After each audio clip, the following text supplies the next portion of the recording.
All right, we are in Lyford, Texas, and we are with Pastor Darlene Perez. Good to be down here finally on this journey, and don't make it down here a lot because it's a long ways down here to South Texas. Yes, it is. But it's good to be here. Actually, I look forward to it every time that I get to spend time with you. So, for many who don't know you and know your journey here, first of all, tell us a little bit about your family. And I know your journey, but how you arrived in Lyford, Texas, and we'll go from there. All right, well, I've always lived in Lyford, and I've been a member of this church since I was 5 years old. My sisters, who were much older than I was, brought me here, and I stayed. I was a teacher and became a principal, and then there was a need for people to help out in the church, and so I started taking some classes, correspondence classes, and I started helping out at the church, and we had some problems and things, and I became the pastor. I've been the pastor off and on for 10 years, and I'm married. I live here with my husband, 2 daughters who do not live in Lyford anymore. What should they know about Lyford, Texas that they probably don't know? The biggest business in Lyford is our school. We have pre-kinder through 12th now housed here in Lyford. The people that come to this church, some are in great economic need. The language is very interesting. I have about 6 people that do not understand English at all. I have about 10 people that do not understand Spanish at all. And then I have quite a few that are bilingual. Okay. So most of my services are bilingually done. It's all on how I see the congregation for that particular day. So they can't see this, but we have some items laid out over here of giveaways that you're doing. There's a clothes kind of pantry over here. So tell us why. What are you doing here? Well, we have people that have always struggled economically, but now it's even worse because some have lost their jobs and not found any. I try to have clothing distribution every 2 months, and we have all kinds of clothes, but I try to have as many assortment of children's clothing, because some of our parents that are struggling have more than 3 children, and all elementary school age, and it gets very expensive for them. So I try to have some clothing. It's open to anyone and everyone. And then for the children, I have toys, which they love.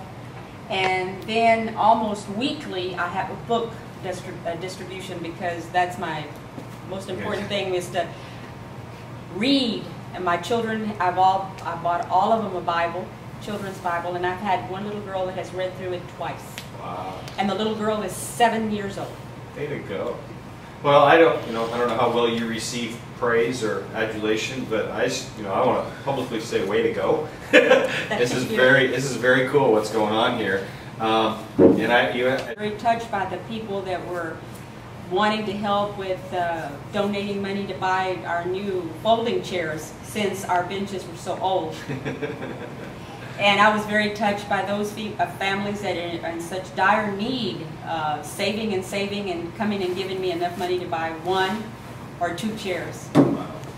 That blows me away, because there are many churches that possibly they have everything. They have a lot. They may not feel like they have a lot, but comparatively speaking, as I see your facilities and as I see the people that you minister to, there's a disequilibrium there between those 2 things, and yet they might feel like in other situations we can't give, we don't have much to give. But this is truly a situation where there are many people who don't have the means to give, and yet just are givers. Yes, and find a way to give. So that's really cool. What are your hopes and dreams for Lyford as a church?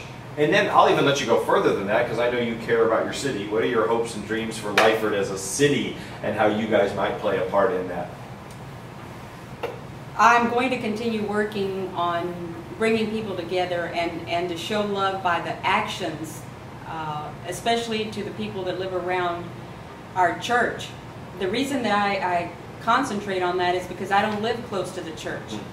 And so I have to depend on our neighbors to look out for us. And I always try to let them know how much I appreciate that. I'm hoping that we can become more involved in the community. We've had a prayer walk that we've gone, but we have to wait till it gets cool. We cannot do it in 107. Is that what it is out today, 107? Probably 105 or 107. But we go and we just, if they're outside, we tell them what we're doing, and we're just praying for them as a family, and lots of them, we know them by name. But we want to be known as a church that loves people, and that we care about what happens to them, their kids. I hope that you would pray for me so that we can expand our homework help to the students. We have so many parents that are not able to speak English and do not understand the assignments that the children have. And that would be very easy for us to help in that area. That we can continue our classes for the ladies in our church. They want to have all kinds of activities. What's the population of Lyford?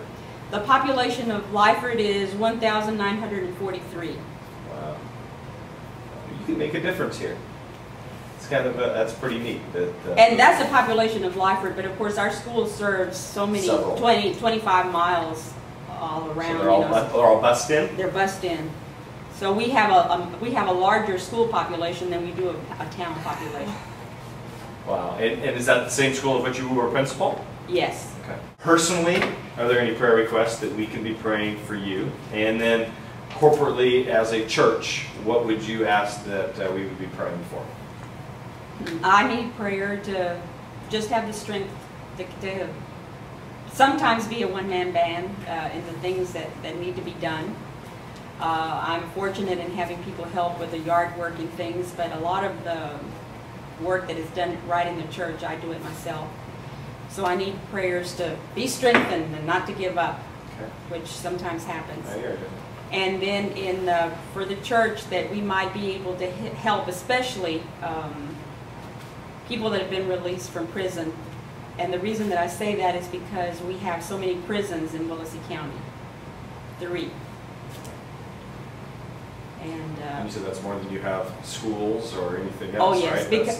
Because in addition to a state and federal prison, we have a holding facility for illegal people, and they're from all over the world. I mean, we have some from Iraq, we have some from